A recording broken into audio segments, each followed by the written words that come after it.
مشات الصعيدي وبن شرقي حطينو، بن شرقي حطينو مررينو وبلمسه واحده شيبه من الشبكه يا زيماموش.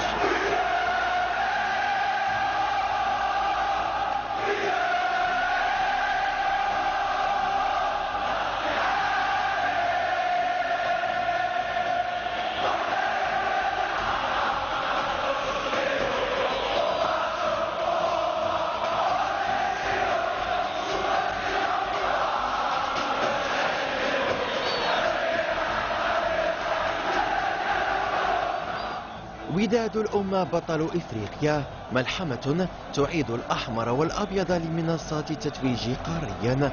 اللقب الإفريقي الكبير كان صعبا ومثيرا، مشوار شاركت خلاله فعالية الوداد بالدعم والمؤازرة ليتحقق المراد، تضحيات ومعاناة حتى وصل الوداد للمحطة النهائية الكبيرة أمام نادي القرن. لقب الأميرة السمراء في عرين الوداد وبين أحضان كامل مكوناته، ولأن الحدث يبقى مميزا للغاية، اجتمعت كافة مكونات وداد الأمة لتحتفل باللقب الغالي. حضور لنجوم سابقين ومسيرين ساهموا في تحقيق إنجازات الوداد في السابق، واحتفالية الوداد على عرش الكرة الإفريقية. عندنا واحد الحب كبير للفريق ديالنا، كيفاش بغيتينا حنا كلاعب قدام ما نحتفلوش بهذه المناسبه. يعني هاد الكاس كانت يعني واحد كان عندنا ماشي نقول لك حلم، والحمد لله تحقق. كيفاش بغيتي هذه المناسبه دوز هكا يعني خاويه، فلذلك وماشي لاول مره يعني شحال من مناسبات، ذكرى 75 تأسيس الوداد، ذكرى 80 يعني فاش دينا البطوله رقم 18، فاش دينا البطوله رقم 19، وكنتسناو ان شاء الله ال20. هذا ماشي غريب عنا والحمد لله. والدراري كيتشوفوا بزاف، علاش؟ حيت كل مره اجتماعات، كل مره يعني مناسبات، لا الجيل اللي لعب في الستينات او السبعينات او لا شتي الجيل اللي لعب دابا، يعني اللعابه القدام كلهم دابا كما كتشوفنا كلهم كيتعانقوا، يعني معروفين، ماشي واحد كيقول شكون هذا ولا شكون هذا، يعني هذا هو نقطه القوه ديالنا وهذا هو اللي كنسعاو ليه. الحمد لله كما كتشوفوا في هذا الحفل، فكاين جيل ديال 76 اللي لعبوا في كاس افريقيا كمجاهد كالعربي، وكذلك الجيل ديال 92 نيبات الداودي فخر الدين بن عبيشه، وعطاو الشعله للجيل الحالي ديال 2017 اللي فاز بكاس افريقيا، واللي غادي يمثل المغرب ان شاء الله في كاس العالم للانديه، ونتمناو يشرف الكره المغربيه ان شاء الله. كما كتشوفوا فالوداد فريق عريق، وكنتمناو هذه النتائج الايجابيه في الكره المغربيه تستمر من حسن الى احسن. نجوم بل هم في نظر المغاربة أساطير، أسعدوا الشعب المغربي في الماضي القريب بتتويجات مع الوداد والمنتخب المغربي. أسماء تحتفل مع وداد الأمة بهذا الإنجاز التاريخي، لقب أول ساهمت فيه إبداعات جيل بداية التسعينات بقيادة موسى نداوة هداف الوداد التاريخي، وأسماء كحسن بن عيسى، فخر الدين رجحي، رشيد الداودي وآخرون. اللقب قبل ربع قرن تحقق بأم درمان في الخرطوم السودانية ليستحضر هذا الجيل ذكريات الماضية ويحقق لقب الأميرة السمراء. انتصار بهذه الكأس هذه يعني ما جاتش عن الصدفة، لأن كنعرفوا هاد 3 سنين الوداد يعني اللي اشتغل على هذا الكأس، لأن كنعرفوا بأن الكأس الماضية ضيعها في نفس النهاية، ولهذا كان هذا الفوز هذه المرة هذه يعني بجدارة واستحقاق. فلهذا كنظن بأن هذه يعني قفزه بالنسبه للفريق الوداد. يعني ملي كنتكلم على فريق الوداد كنتكلموا على يعني على الكره المغربيه عامه. On est revenu avec un nul précieux qui nous en tout cas ce nul là nous pratiquement nous obligeait à gagner à Casa pour enfin ramener cette coupe que les gens attendaient depuis 25 ans. Donc le match de retour à Casa, ça a été difficile les 15 premières minutes. Ensuite, on a laissé passer l'orage et puis Cartier délivra tout un peuple, je veux dire, tout ce public lui a dit super qui était au stade pour enfin gagner cette Coupe d'Afrique que tout le monde attendait. جيل اليوم يقوده مدرب بات يعتبر أول اسم مغربي يعانق لقب دوري أبطال إفريقيا. الحسين عموتة فاز بكأس الكونفدرالية مع الفتح الرباطي لينشر إبداعاته التكتيكية مع وداد الأمة. حير المنافسين وأذاق زملائه المدربين طعم المرارة بحس تكتيكي كان من الصعب الفوز عليه. لقب كان صعبا لكن نشوة الانتصار كانت مميزة للغاية.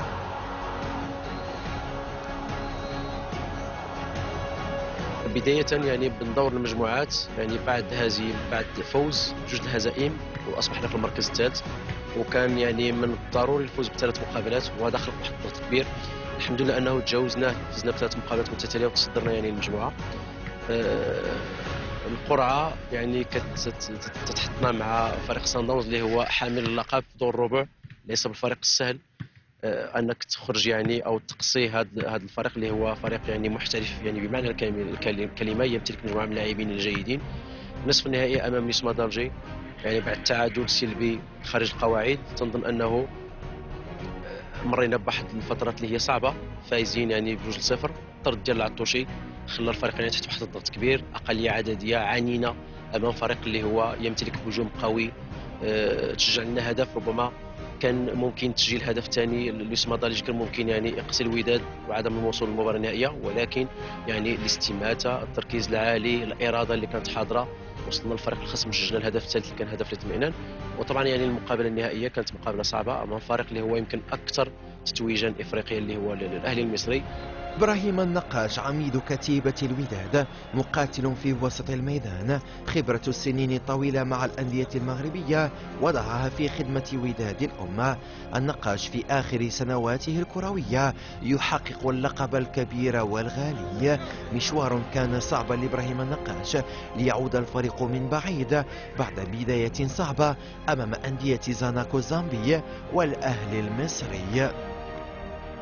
لقينا صعوبة كبيرة ضد فرق اللي قويين، ضد زاناكو، ضد فريق الكاميروني، يعني ما كانتش مجموعة سهلة.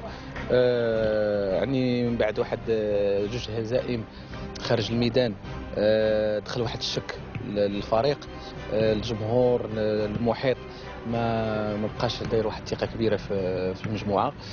هذا الشيء اللي كنا حاسين به، ولكن الحمد لله الإدارة التقنية ولا المسؤولين كانوا عارفين ان المجموعه عندها واحد المجموعه قويه غادي ترجع في اي وقت. الحمد لله هادشي اللي تبت لينا اننا جمعنا الشمل، والحمد لله تقاتلنا باش اننا ندوزو احنا الاولين في دور المجموعات، وبالفعل دزنا احنا والاهلي رغم يعني العراقيل. الحمد لله دزنا احنا والاهلي، وصراحه كانت في مجموعه يعني قويه اللي خلاتنا اننا لهاد 2 فروق انهم يمشوا للنهائي. محمد أونجم اسم مميز في هجوم الوداد، صنع الفارق بإمكانياته التقنية الكبيرة وساهم في تسجيل أهداف عديدة، لكن القدر وضعه خارج حسابات مباراة النهائي في المغرب. كانت عندي واحد الفرحة أنني غنلعب فينال لاعبين كونتر الأهلي في مصر، يعني كانت عندي واحد الرغبة أنني باغي نكون مزيان ونعاون اللعابة ديالي ونفرح الجماهير الودادية، بحكم أنني يمكنني لا تصابيت في الدقيقة شي 10، يعني كنت حاسس برجلي أنها مكسرة، ولكن أنا عمرني ما كداز عليا شي بليسور باش ما عرفتش راسي بالله واش مهرس ولا لا. بقيت مآمن بالحظوظ ديالي وقلت غتكون غير شي إصابة خفيفة، بقيت لاعب الماتش بحكم أنني من بعد فاست سونطريت ديك الكرة اللي جا منها البيت اللي ماركا بن شرقي، ديك الساعة عرفت راسي بلي راه عندي شي تقصيحة اللي خايبة. زدت موراها شي 5 دقائق وخرجت، كانت عليا يعني كنت رجعنا من مصر بنتيجة إيجابية، ولكن بالنسبة لي أنا كنت شوية محطم أنني تنقول باغي نلعب المقابلة ديال العودة في المغرب في الدار البيضاء، وبغيت نفرح الجماهير الودادية. تنقول كنت نتمنى من الله ما تكون عندي حتى شي حاجة، ولكن الحمد لله باش درت الراديو عرفت راسي عندي واحد الفراكشور صغيرة. تيقول لك قلت الحمد لله على كل شيء، ما عرفتش شنو شدات ليا. محمد أنجم ابن مدينة الراشدية يتماثل للشفاء، لاعب يتطلع لتقديم نفسه في مونديال الأندية بعد رحلتين إلى فرنسا بهدف استكمال العلاج. اليوم يعود للركض على أمل أن يستعيد كامل إمكانياته قبل بداية المونديال. لاعب يصنع الفارق، وآمال أنصار وداد الأمة أن يعود أنجم في أسرع وقت للدفاع عن حظوظ الوداد في مونديال الأندية. نتمنى ان شاء الله انني تبرى لي الرجل 100% ان شاء الله باش نكون حاضر في هذا العرض الرياضي في كاس العالم للانديه اللي اش نقول لك اللي ما يمكنش تلعبوا ديما، يعني تلعبوا تقدر تلعبوا مره واحده في حياتك، تقدر تلعبوا جوج مرات، تقدر ما تلعبوش في الكارير ديالك كامل، تقدر ما تلعبوش. تنتمنى ان شاء الله انا نتشافى لي الرجل 100% ان شاء الله ونكون حاضر في كاس العالم في الانديه ان شاء الله. عندي واحد الرغبه انني باغي نلعبوا ان شاء الله ونكون مع الزملاء ديالي ونعاونهم، وعارف بلي راه غادي يكون واحد الاجواء وجماهير ديالنا اللي غادي تتبعنا، يعني ما تبخل علينا لا داخل المغرب ولا خارج المغرب. كأس العالم للأندية بطولة تجمع أفضل الأندية في عالم المستديرة، أبطال القارات في مواجهة مباشرة. الأنظار ستتجه صوب مواهب الوداد، أنجم وليد الكرتي، أشرف بن شرقي، إسماعيل الحداد وآخرون يتطلعون لتقديم أوراق اعتمادهم وإبراز إمكانياتهم على المستوى العالمي. فريق الوداد ربما سيحتك بعد مجموعة الأندية كبيرة من جميع أنواع القارة، مختلف المدارس. أظن أنه تشريف بالنسبة لنا، وفي نفس الوقت فهو فرصة أننا يعني الاستفادة من الاحتكاك مع هذه الأندية هذه. طبعا الوداد ممثل المغرب أول حاجة وممثل القارة، يجب صراحة أن يهتم بجميع التفاصيل، يجب أن أو يكون عنده واحد التركيز اللي هو عالي جدا، يجب يعني أخذ المقابلات يعني بجدية، وفي نفس الوقت يعني الآن أمام واحد مجموعة اللاعبين انهم الدخول في هذا السوق ديال الانتقالات الشتويه، يعني الاعين كلها ديال الانديه الكبيره اوروبيا او لا في اسيا كلها ستكون يعني منصبه على هذه المقابلات، وبالتالي تنظن انه اللاعبين ديالنا يجب ان لا يضيعوا مثل هذه المواعيد للظهور بمستوى مشرف. بطوله العالم ديال الانديه يعني الا تبرز واحد فروق اللي هيمنوا على البطولات القاريه ديالهم. حنايا كابطال افريقيا غنمشيو نبطلوا المغرب ونمثلوا افريقيا باحسن تمثيل. غادي نمشيو باش نمشيو ابعد نقطه ان شاء الله في التظاهره هذه. لما لا نخلقوا المفاجاه بالعزيمه ديال اللاعبين وديال الجمهور وديال المسؤولين، ويعني وان شاء الله ربي غادي يوقف مع هذه المجموعه هذه باش ان شاء الله لما لا نخلقوا المفاجاه ونفوزوا بهذا الكاس هذه. مستوى فريق الوداد من بعد العصبه الابطال الافريقيه كان هناك، لان كان اراحه اللاعبين الرسميين لانه خذوا لقاءات كثيره، كان اللاعبين اللي ما خذوش الفرصه ديالهم وكانوا غير مؤهلين في عصبه الابطال الافريقيه كان خصهم تدريجيا بعض المقابلات لاخذ الريتم اللقاءات. الحمد لله 3 انتصارات الاخيره بينت عن مستوى حقيقي ديال اللاعبين، خصوصا الانتدابات الجديده في داخل الوداد، محمد اولاد وكومارا والبقيه ديال اللاعبين اللي اكدوا انهم يستحقوا حمل قميص فريق الوداد البيضاوي. المشاركه في كاس العالم للانديه بحد ذاتها هذا تحدي جديد للاعبين وكذلك الاسره ديال نادي الوداد، لانها غتمثل النادي وتمثل المملكه المغربيه. احنا مستعدين استعداد جيد لهذه التظاهره هذه. بالنسبه اول حاجه للطموح ديالنا في هذه المسابقه، يعني غادي نمشيو ان شاء الله في ابعد نقطه، غادي نمشيو ندافعوا على الحظوظ ديالنا. دابا غادي نشرفوا ماشي غير الكره ذاك المغربيه، يعني غادي نشرفوا الكره الافريقيه، خصنا نعطيو واحد الوجه مشرف الكره الافريقيه، ولا سيما يعني الايام الاخيره شفنا واحد الانتفاضه ديال الفرق ديال الشمال الافريقيه. الحمد لله غادي نحاولوا نشرفوهم كيف ما قلت لك. وبالنسبه للزول العربي، يعني ماشي غير الزول العربي اللي كيتمنى يلعب هذا كاس العالم للانديه، يعني اي لاعب تيبغي يلعب يعني كاس العالم للانديه. كما تعرف الجميع كاين احسن فريق في افريقيا واحسن فريق في اسيا، وفريق الكبير فريق ريال مدريد الفريق الملكي، يعني اي واحد كيتمنى يلعب هذيك المسابقه باش يلعب ضد الفرق الكبيره. عبد العظيم خضروف وزكريا الهاشمي لعبا مونديال الأندية الأول مع المغرب التطواني وزكريا الهاشمي مع الرجاء. عبد العظيم خضروف لاعب يلعب في مراكز عديدة مما جعله عنصرا مهما في تشكيلة المدرب الحسين عموتة. خضروف يتطلع للعب مونديال الأندية في الإمارات وتمثيل كرة القدم المغربية والعربية بأفضل صورة، والبداية أمام باتشوكا المكسيكي بطل منطقة الكونكاكاف. أي لاعب كيتمنى أن يكون حاضر في تظاهر من هذا الحجم هذا، فالحمد لله بالنسبة لي فهذه المشاركة الثانية بالنسبة لي. المشاركة الأولى ما كنتش موفق فيها مع فريق المغرب التطواني بحكم أننا تخسرنا من الدور الأول. الآن غنمشيو لبطولة العالم وحنا كأبطال إفريقيا.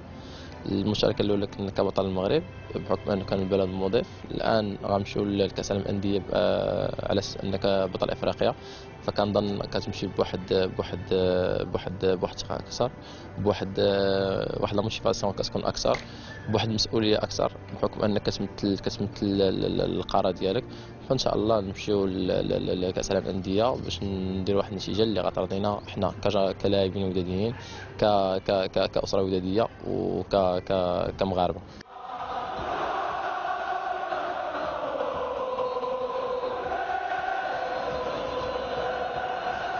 أنصار الوداد والجمهور المغربي بشكل عام كان له دور هام في تحقيق اللقب الغالي. جماهير سافرت مع الوداد في إفريقيا وكانت على الموعد في المغرب. حناجر عشرات الآلاف من الجماهير في مباريات الوداد في الدار البيضاء، تشجيع اللاعبين وتأثير على المنافسين. الجماهير ساهمت في التأثير على لاعبي ميلودي سانداونز في الضربات الترجيحية وأعادت الفريق للمنافسة رغم النقص العددي أمام اتحاد العاصمة الجزائرية. جماهير وداد الأمة ساهمت في الإنجاز وتنتظر بشغف كبير مونديال الأندية.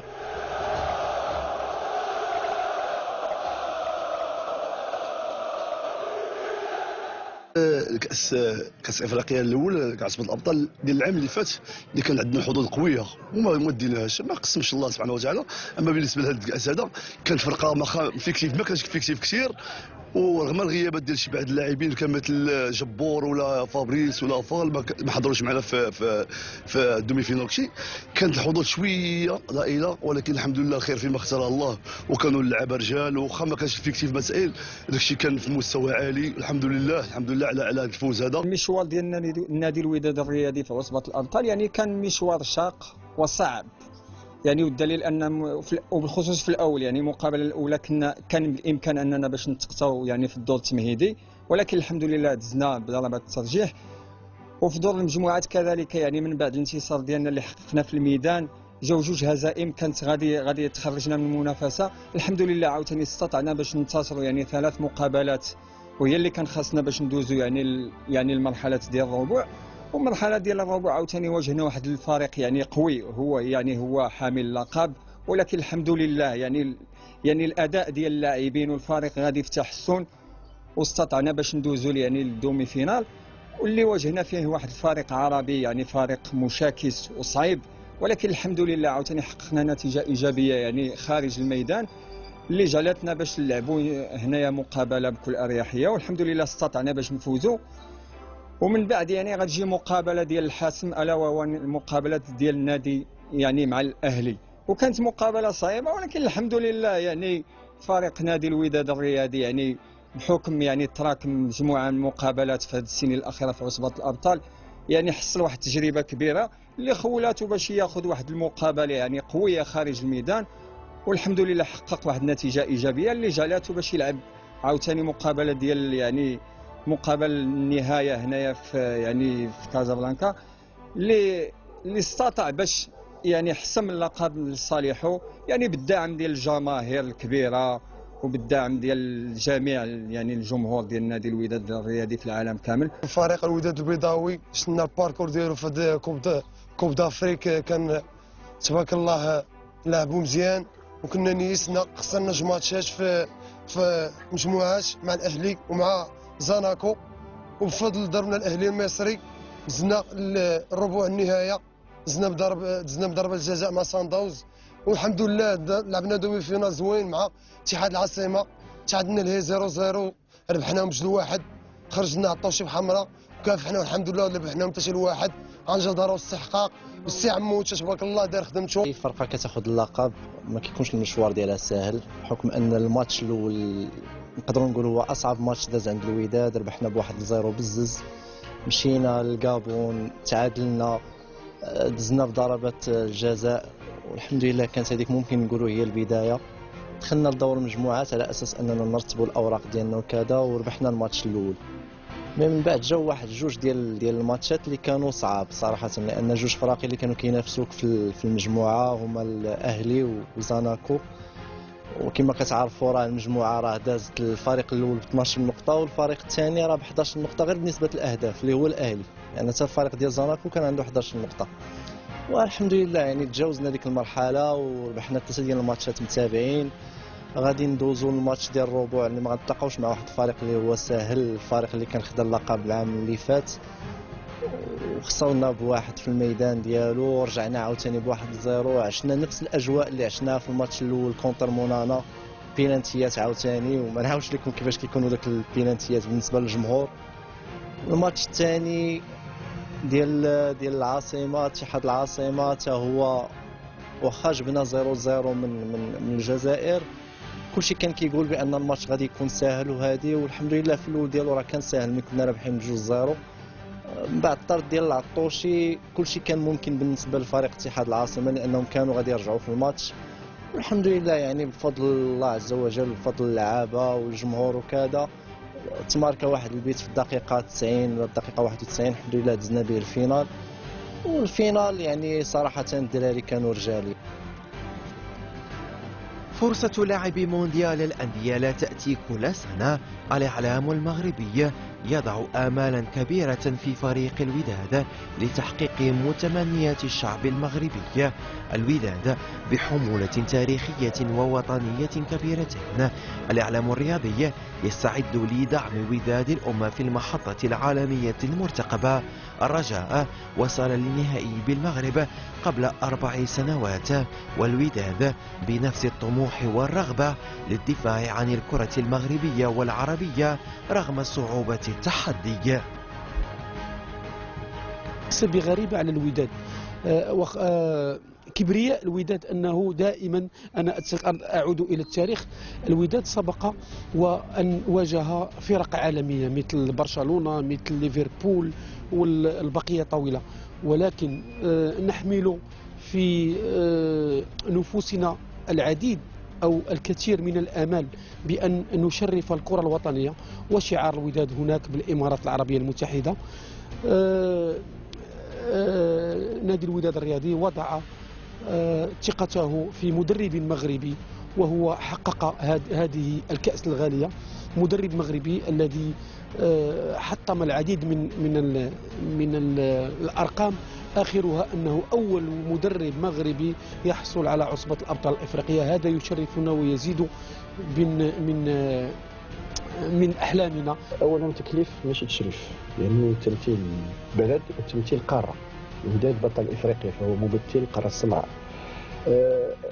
اعتبار أنه القرعة كانت يعني قرعة متكافئة نوعا، لأن فريق باكشوكا يمكن هو بطل امريكا الشماليه ومنطقه الكونكاكاف، كي عنده لاعبين مهمين بحال كيسوكي هوندا اللاعب الياباني اللي جاور نادي ميلان، ولكن يعني مثل هذه المباريات يعني تلعب في جزئيات بسيطه، واهم شيء هو لعب هذه المباريات بدون مركب نقص. ما قدمه فريق الرجاء البيضاوي رفع العارضه نوعا ما، رفع المستوى.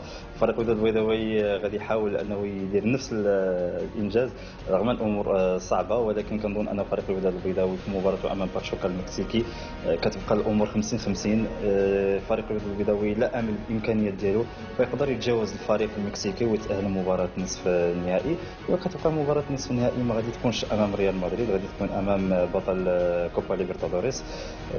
كنظن انه الحظوظ فريق الوداد البيضاوي لا امن بالقدرات ديالو الامكانيات ديالو، كنظن انه يحقق نتيجه جيده، وكتبقى فقط انك تاهل كبطل افريقيا وتشارك في هذه البطوله كبطل افريقيا، فهو انجاز مهم في فريق الوداد. مشاركه فريق الوداد الرياضي في الموندياليتو بالامارات لا اظن انه سيكون مسارا مخيبا لامال جماهير الفريق، بحكم ان المجموعات التي يلعب بها المدرب حسين عموته تصر على تقديم صوره مميزه للكره المغربيه، ولا ادل على ذلك ان فوز فريق الوداد باخر لقب ونادي العرب في الملتقى الاخير لارب فيست سيخوله الاصرار وبالتالي تحقيق انجاز على غرار ما حققته الفرق العربيه المشاركه قبله في المونديال. لقب جديد ينضاف لخزائن الوداد، ألقاب وألقاب، والأحمر والأبيض يبقى في القمة. وداد الأمة يستعد لتمثيل الأمة في مونديال الأندية، تاريخ حافل بالإنجازات وحاضر يشهد التتويج باللقب القاري وتطلعات لمستقبل كبير. البقاء في القمة وفي الواقع أصعب من الوصول إليها. الوداد انطلق من قلب المدينة القديمة في الدار البيضاء ليصل لقلوب المغاربة، والحكاية ستتواصل مع الأجيال القادمة.